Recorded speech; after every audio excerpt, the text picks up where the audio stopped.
Hi, welcome everybody. I'd like to introduce David Bank. Welcome everybody. I'm David Bank. I'm editor of Impact Alpha. Thank you for attending the second session of the Real Deal webinar series on getting impact investments done. Last week we explored ways to expedite due diligence process to get capital to early stage ventures faster and more effectively for both investors and entrepreneurs. This week we're tracking the progress of early stage deals as we get to the actual terms of the investment. Please use the Q&A tab on your webinar screen or the Twitter hashtag #RealDeal to suggest questions, and we'll get to as many as we can in the second half of the program. Let me also add the standard disclaimer that everything in this information, all the information in this session is for educational purposes only and should not be construed as any kind of solicitation or offer for investment. We are once again joined by Andy Lower, an active stage early stage investor and the founder of ADAP Capital and ADAP Advisory. Welcome, Andy. Good morning. Good to see you. You might want to make sure you click on your video button, David, so we can all see you at your desk. But good morning. Good to see you all. Looking forward to an interesting discussion. One moment. Continue, David. I'll continue and try to get the video worked out. We're also joined by Shelly Saxena, the founder and CEO of SaveAmob, an exciting mobile health services and micro-insurance startup in India. Impact Alpha has been following SaveAmob for more than a year now. We've profiled the company several times, so you can check out our stories on impactalpha.com, and we'll send the link again in the follow-up email. We're eager to get an update on the company's progress, but Shelly, for our audience that's hearing about the company for the first time, tell us a little bit about yourself and the SaveAmob story. How did you get started? So this is actually my second company, and my first company was a mobile technology company, and we were doing something for the farmers in the US. And as part of that program, it was very successful, and we wanted to replicate it in India. And the question was how to recover the cost of the middlemen or the teams that we would deploy for that program.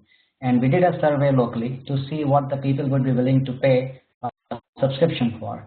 And healthcare was the #1 need for which the people said they would be willing to pay on a monthly basis. So that's how we started. And since then, what we are doing today is we are providing primary healthcare via mobile clinics and a telehealth marketplace. And our mobile clinics serve consumers in groups and on an annual subscription of just about $10 per year, which is as much as 80% lower than the market rate for comparable value. And our second service is a telehealth marketplace, which enables patients to get video consultations, second opinions, and in-clinic appointments from participating healthcare providers. So currently we are operating 15 mobile units in India in 6 states, and our marketplace has more than 450 healthcare providers there. So just back up one bit and tell us a little bit about the need for such services in India. You're from India, and tell us about I think you started in your own hometown. So tell us about what you see there as the need. So I was born in Uttar Pradesh, which is one of the most underserved states in India and most densely populated. And their typical average life expectancy is 14 years less than that of the US. Similarly, child mortality is 8x and maternal mortality is almost 20x than that of the US. And all the averages are much below the national averages even in India. So typical healthcare options available there are government-run primary care centers, which are either which are not staffed properly, which often do not have key things like medicines or rapid kits or things like that. And so most often the patients have to travel all the way to the cities to actually get the care. Going back and forth, they spend on the transportation. Oftentimes they have problems finding the specialists or other doctors which can address their needs. So which is why we started with, okay, we are going to take our mobile unit to where the patients are. Great. And so I know that one of the questions that always comes up in these kinds of businesses when you're customers are low-income people is, can you serve people with very low incomes properly? What is the sort of challenges you face in building a business around this idea?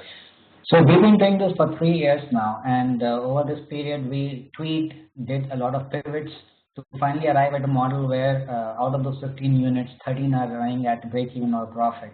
And the way we did that was initially when we started, we were doing, for example, door-to-door healthcare. And very quickly we figured out that our doctor-patient ratio was pretty low. It was not sustainable. So then we started doing a group model where we started pitching to schools or employers or old age homes or orphanages and so on. So then our doctor-patient ratio improved a lot, and today it's around 40 to 45 patients per doctor per day, and so that's very sustainable from that perspective. And then over time we added more features to the subscription in order to make it more attractive, so that more people are for longer term subscriptions rather than month-to-month model. And so we added insurance, accident insurance and health insurance. We also added things like dental services. We added things like point of care testing. So this is how we did a lot of pivots to arrive at where we are today. And tell us a little bit about, well, actually, Andy, let's cut to you. What did you find attractive about SaveTheMonth? How did you meet Shelley? Yeah, so I'd known of Shelley for a while and had heard about his work, and I was given some excellent references about Shelley and about the work at SaveTheMonth. So we did our 7 S's due diligence process that we kind of talked about last week as kind of our model. He completed the initial screen in terms of I trusted Shelley from the interaction I had with him and with the references. I thought that the business plan was really intriguing and had, a decent fighting chance. And then thirdly, it was something that I really wanted to kind of have on my obituary in terms of I really care about what Shelley's trying to do. So we did our due diligence in a 6-week time frame, and we did kind of following the principles of only taking up 4 hours of the entrepreneur's time, doing lots of behind-the-scenes due diligence on our time as well.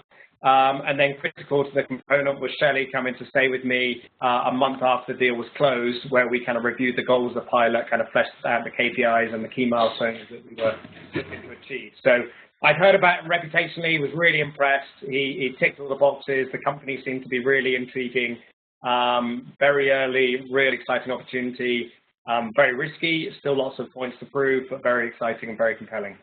Just in the interest of living by our principle of not using acronyms or initials that people don't understand, KPIs are? Key performance indicators. So one of the things that we focus on when we're coming in with early stage capital is working alongside the entrepreneurs to show that they are making progress towards their expressed goals. I think there's milestones and kind of high level goals, and there's milestones that they want to achieve, and then there's what they're tracking on a weekly, monthly basis that shows the trends are moving in the right direction. So I spent quite a lot of time talking with Shelley, working with Shelley to try to understand a bit more about what the use of funds was going to be and how it was going to be able to achieve various different successes in the pilot. Great, great. And Shelley, how much capital had you raised at that point, and what did you need to grow further? In our first year, we received a 50K seed investment from Village Capital, and then Andy led a round, which was a bridge round of 227.5K USD. And so over the last 12 months, we have used that capital to basically go from 1 unit in 1 state to 15 units in 6 states. And we have proven a whole bunch of points from that capital. 1, we have proven that these units can be, first of all, sustainable. 2, they can be sustainable in a very short period, less than 3 months. And 3, the overall model works. Okay, and so you had proven those early, you had met those early milestones. How difficult was it to raise the additional capital? You talk about a bridge loan of $227,500. Were you able to find investors to help you move to the next stage? We were able to find investors. The problem was the speed at which the social impact investors move. And so that's where the ADAP model was really very useful for us, because when they came in, they moved really fast. And pretty much from the start to money in the bank, it was less than 90-day process, which, as you can imagine, is like very helpful for any social impact investor.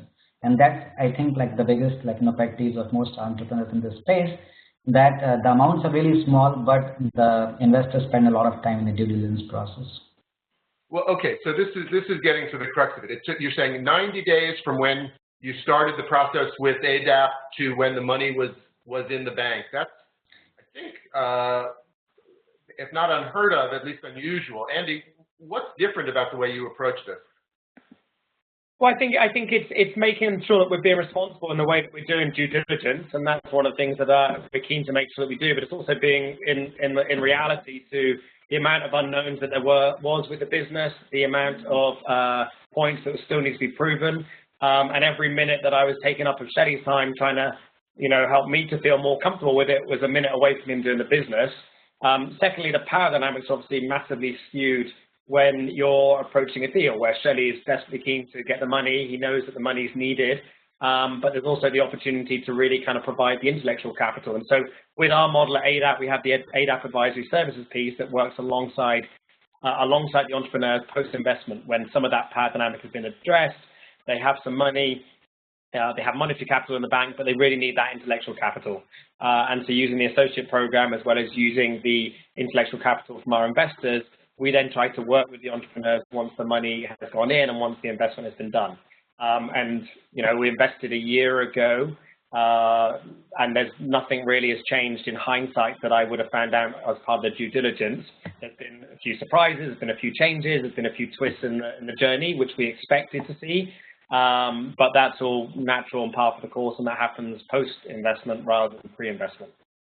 Okay, well, we dealt with due diligence last week. We've gotten a little bit of a discussion going online on Twitter, on LinkedIn about whether you really can do 4-hour due diligence, and I think that's going to be a live topic for some time now.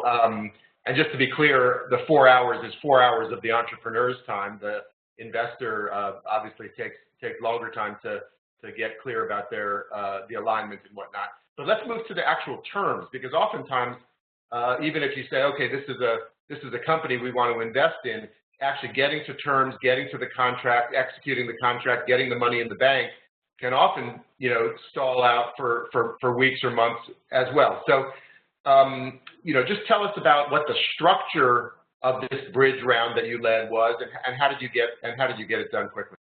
Yeah, so I think we're just going to talk in kind of the basic structure was kind of a convertible note that we all agreed on and that we were all signing on, all the other investors. I think Shelly was in a good position of being ready and investment ready, but he had lots of things that were unproven in the model and kind of a long way to go. And so, we did a kind of our 11th hour 5-step gut check before we kind of finalized the terms, as we looked at kind of the terms and the notes and the note purchase agreement. Firstly, was there alignment with us on core values? I felt I could trust Shelly. I felt there was alignment on what we were trying to achieve, and I think that was a mutual understanding and a mutual agreement kind of on the core values alignment.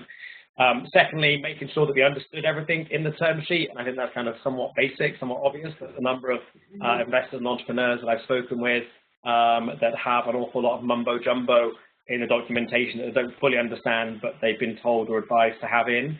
I don't like signing deals where I don't understand what's in it. And I want to make sure that I understand the small print, and I want to make sure that the entrepreneur understands the small print so that we're all kind of aware of what we're trying to achieve. Thirdly, we kind of look for a win-win-win-win-win deal, so a 4-win scenario, a win for the investors, a win for the entrepreneur, a win for the in-country stakeholders, and then also a win for future investors. So we wanted to make sure that we weren't tying anyone's hands, we weren't giving Shelly more complications for him to be able to raise further amounts of money, but making sure the term sheet kind of opened up that opportunity for him to, hopefully get some points proven with this pilot and then really get to scale. And then the last 2 points, is it in line with the essence of what we're trying to achieve? Is it quite clear that we're giving him the right kind of capital that he needs? And is it kind of the term sheet in line with that essence of what we're trying to achieve? And then fifthly, how we manage lawyers. And there's a great group called Advocates for International Development that provides pro bono lawyers. They're available on and the number 4id.org. But one of the big things that I've seen in the space is making sure that the lawyers are working for us and for you. there's two kind of areas that lawyers do. One is kind of advising on the legal aspects to make sure that, you're doing everything by the book, and we've been really thankful for our lawyers being able to kind of do that. And then secondly is getting their advice, which is their opinions, which we may or may not want to have, and that may or may not be adversarial for the relationship with the entrepreneur. And with that, very often pages are cut out of documentations there. They're advising to have it. We don't legally require it, but it's kind of lots of mumbo jumbo and overcomplicates the deal. So lawyers are working for us, and lawyers have responsibility to work for us and the entrepreneurs, and therefore make sure that they're working in line with that rather than just kind of giving them everything and then just being said that's what the lawyer said. So they're kind of the 5 stages that we kind of go through at the 11th hour to make sure it's in line with what we want to achieve. Great. Well, let's just repeat the URL. It's A4ID.org, and that's Aids for International Development or Attorneys for International Development? Advocates for International Development. Advocates for International Development.org, A4ID.org. Okay, but a convertible note is a fairly simple instrument. Let's very briefly, there's only a few kind of levers you can pull on a convertible note. It's used often in these early stage deals as an alternative to direct equity to make it simple. So tell us just very briefly, I think most of our viewers will understand it, but tell us briefly what are the variables in a convertible note, and then I want to get to why can they get complicated? Yeah, so I think there's kind of, we've outlined it as kind of 6 key points that are kind of the key discussions / negotiations that need to happen on a convertible note. The interest payment, typically we're looking at in between 6 and 9%. The discount rate, typically we're looking between 20 and 30%. The length of the note, typically we're looking between 1 to 3 years. The conversion rights and who has that, whether it's an optional conversion or a mandatory conversion. Caps on the valuation price, and typically that's in $1 to $3 million. And then what the trigger is, and again, typically that's in $250,000 to $2 million. And I can kind of dive into more specifics. I don't think it's appropriate for us to kind of talk about the specifics for what Shelley had on his notes, but it was all kind of in those ranges that we kind of had negotiated. You said it's quite simple, which I agree with. It is very simple. However, the real devil is in the details. And that becomes kind of where it gets more complicated with the note purchase agreement, or even more complicated at times as different side letters. They can kind of further muddy the water and further make it more and more complicated for investors and entrepreneurs, or can provide greater clarity depending on how it's positioned. Okay, well, we're in danger of diving deep in the weeds here, but these are the kinds of things that investors and entrepreneurs have to deal with. And let's just be clear, the convertible part of a convertible note is that the debt converts to equity, and then all the terms that you mentioned are the elements of how it converts, at what kind of discount rate to the future equity, over what time period, what kind of interest rate is paid in the meantime, what the cap, as you said, on the ultimate value, so that the current investors are protected if the venture is wildly successful, and then what level of future financing triggers this conversion event. So then you say then there's these side letters or purchase agreements that can further complicate it. What are some of the things that get introduced in these side letters that can be complicating? Yeah, and I think most of these resources are available online, kind of by a simple Google. However, I think, like I said, the devil is in the details, and I've seen various different additional details that have been added in after a term sheet has been agreed. So the essence of the terms has been agreed, kind of outlined as you mentioned. And the whole idea of convertible notes is to kind of get more flexibility, in my opinion, for investors, that you don't have to agree a valuation when it's too early. But the power dynamic can be played out through the details. I've seen notes where investors wanted to have vetoes on marketing strategies. I've seen notes where there's prepayment penalties. So if an entrepreneur is actually doing really, really well, there's no chance of them being able to kind of pay back early, if that's kind of one of the clauses. And then how the conversion actually happens kind of operationally in terms of who has control and who manages that kind of power dynamic. So there's a number of different ways that it can happen. And one of the other things that was interesting with the agreement with Shelley is that we were trying to help him to bring in, I believe it was 5 other investors on the deal and trying to make it easy for Shelley that he could focus on deepening the value of the company rather than having 5 separate agreements with all these other investors, to kind of have one agreement that was led by one investor and kind of managing and coordinating that communication. So one of the mandatory things that I had was that we all as investors had to agree to the same note, and that was for Shelley's sanity as well as for mine. Shelley, so how did this work out from your point of view? Was this a different kind of process than you had been involved in with other investors?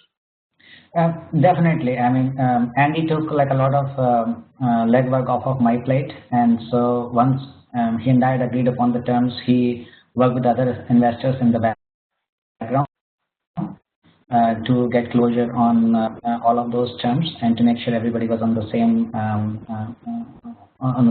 line.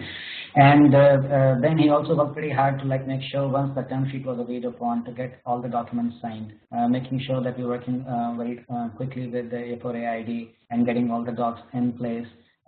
So it really helped from that perspective, and ADAP led a lot of did a lot of that work, which otherwise I would have had to manage one-on-one with each investor. I understand you guys were literally throwing out pages of the old agreement and turning it into a much shorter document.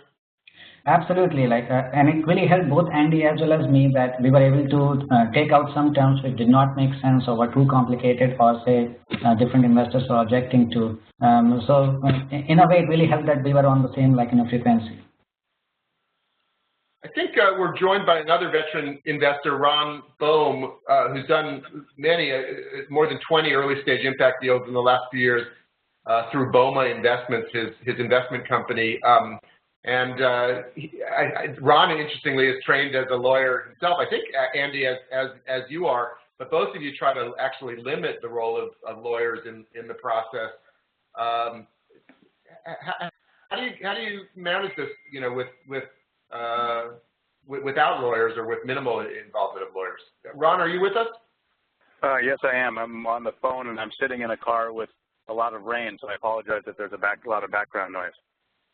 No worries. You're coming in fairly well. So just tell us a little bit of how you think about sort of term sheets and structures and getting the deal done. Okay. Well, we have an advantage that we're investing our own money and we're very involved with the folks. So we're not in the catch-22 of having to go through all the steps that would potentially protect us as a fund manager from actions by the people who've invested in the fund. So in that way, it's simpler for us. Both Marlis and I, my wife and I, have an operating background, and we've spent 30 years working as operators, as company, and running and starting companies. So we're quite well aware of the difficulties of dealing with banks and investors. So for the most part, we try to put ourselves into the shoes of the entrepreneur, recognizing that they can probably accomplish things with less money, but just having money isn't going to accomplish anything that requires any on-the-ground action. Great. So that is a key point you made, that if you're investing your own money, you don't have the same kind of fiduciary responsibility to others, and you can be more streamlined. But at the same time, you're trying to protect yourself as well as obviously align with the needs of the entrepreneurs. Are there any top tips you want to offer on getting deals done? Yeah, certainly the aspect of moving quickly helps the entrepreneur. Lawyers typically will slow it down a lot, and you have to ask yourself, how realistic are the protections that you can put on a piece of paper when working in a fairly risky environment?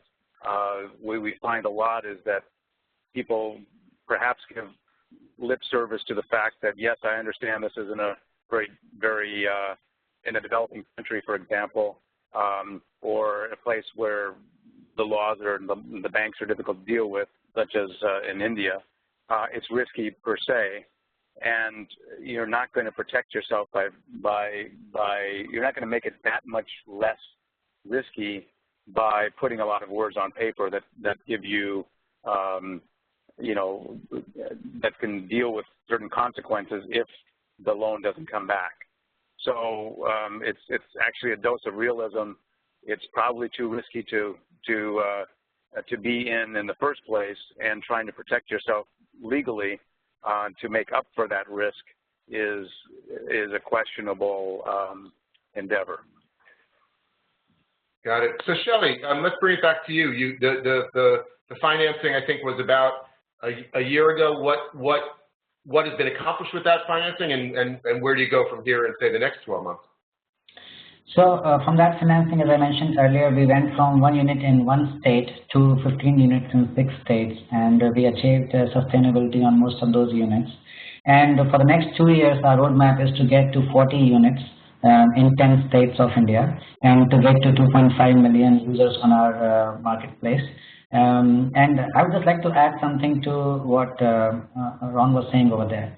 I think it's very, I mean, he said something very practical there. You can't take out all the risk from the investment by putting all these terms in the term sheet. At the end of the day, in these very early stages like no deals, you're investing in the entrepreneur and the team. And so at some point you have to take a gut call and just go with it. And you have to keep in mind that for entrepreneur, while an investor has 5 or 6 holes in the fire, right? They have their plan A, B, C, D, E. For an entrepreneur, this is the plan A, and this is the plan B, and this is the plan C, right? So for example, when I am doing this venture, I have no other retirement plan in place. This is my retirement plan. So at some point you have to just go with like the flow if you like the entrepreneur, and just believe in that. Terrific. So let's go to some questions, and while we wait for some of them to be queued up, maybe Andy, how much did the closing docs cost and the documents cost in this case, or what's typical in your experience? Yeah, so I've been told that, you know, legal documentation costs between 5 and 50 grand, depending on the complexity of the deal and how big it needs to be. This didn't cost me a dime because we were able to work with the pro bono attorneys. So it did cost in terms of my time and in terms of the use of my efforts. But I think the biggest cost when you're closing a deal is as Shelley says, for the entrepreneur. And if I want my money to actually work, or other people's money that I'm managing, so I want, you know, other investors to be able to get value for their money, then I've got to be smart in the way that I'm using everyone's time.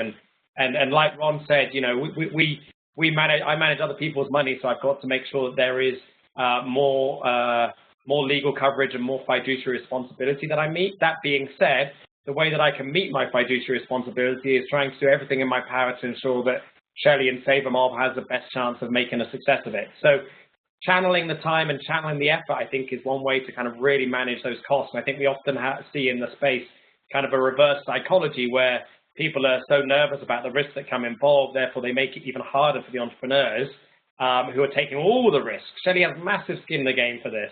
And has really kind of put a lot on the line to make sure that this company is a success. And therefore, I need to be respectful of that and work alongside him, which I think is kind of teeing it up for the webinar next week, which is all about how we can manage things post deal being done, and how that's kind of one of the critical parts for early stage due diligence. Oh, well, that's a good segue, and in fact, in our effort to make this short and sweet and keep it to half an hour, we're actually out of time. The discussion can continue on Twitter or on LinkedIn. The Twitter hashtag again is RealDeal, and you can follow Impact Alpha to tune into that. I want to thank Andy Lower, Shelley Saxena, and Ron Bohm. Please register for the next webinar, same time next Wednesday, June 10th. Ron will be back with us, along with Marlis Bohm, his partner, and his wife, as he mentioned, and Rachel Connors, the founder of Yellow Leaf Hammocks, a terrific social enterprise that they're backing. So thank you, everybody, and see you next week. Thanks, David. Thanks, Dave. Thanks.